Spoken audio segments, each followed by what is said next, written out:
Hey everyone, it's Greg here back with another 5-minute major, and it is a big one today. The Detroit Red Wings signing their captain Dylan Larkin to an 8-year contract with an average annual value of $8.7 million, which is a great number. I said if you could keep Dylan Larkin under 9 and be a steal. There are still people that complained about it, but it's really, really good. You lock up your captain. Yzerman makes that move before the trade deadline. And he's your top center. He's a 1C in the league, whether you think he is or he isn't. He really is. I think he could be a 90, maybe pushing 100-point player if you get him an elite winger. He is a really good playmaker. He's shown to have the goal scoring ability. People are complaining that the last 2 games against Ottawa that he didn't do much, but that's 2 games out of his career, and it's not really going to factor in to his contract. So Yzerman bending a little bit to meet at 8.7 is fantastic.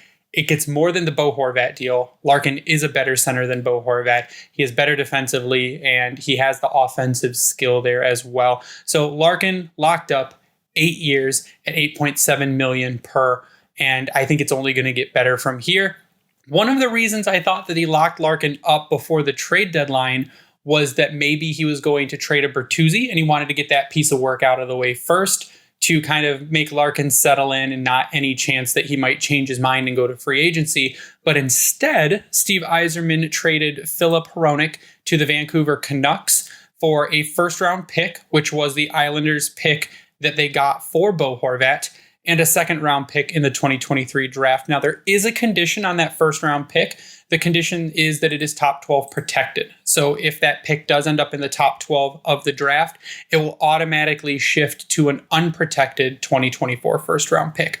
So Filip Hronek, who had a bounce-back year, or started to have a bounce-back year, looked better under Olli Maatta and with help from Bob Boughner. And this past few games, not good. Directly cause of at least 2 goals in the second Ottawa game, and just had not looked like himself. I said it was because he got rid of the Fu Manchu. He hadn't looked as good as he did when he had it. But it's a tiny bit of work again for Yzerman, who picks up what is potentially another high pick in the first round of this coming draft, which we know is a stacked draft. So there's potential there. And if not, it automatically shifts to the next year, which again, if the Islanders flounder in 2024, even if they land in that top 10 or they get a lottery pick and they end up hitting, it automatically is the Red Wings pick. There's not an option to push it again. So it seems like the trade deadline has started early for Steve Yzerman. I still expect a few more moves before the deadline is over. I fully expect Tyler Bertuzzi to get shipped out. They're reportedly still shopping Jacob Vrana. And then today was reported that they are also possibly shopping Filip Zadina. So there could be more picks coming in. There could be more players coming in. But Dylan Larkin getting locked up is definitely a really good deal that we will talk about more on Monday with Daniela Bruce, who will be on the show to kind of recap the trade deadline. So we will talk about the Larkin contract in more detail. We will talk about the Filip Hronek trade in more detail. But I just kind of wanted to quickly get the news out to everyone who's just kind of maybe wondering about the draft pick and the conditions or how good of a deal the Larkin deal was, which no one should be worrying about that because it was a fantastic deal.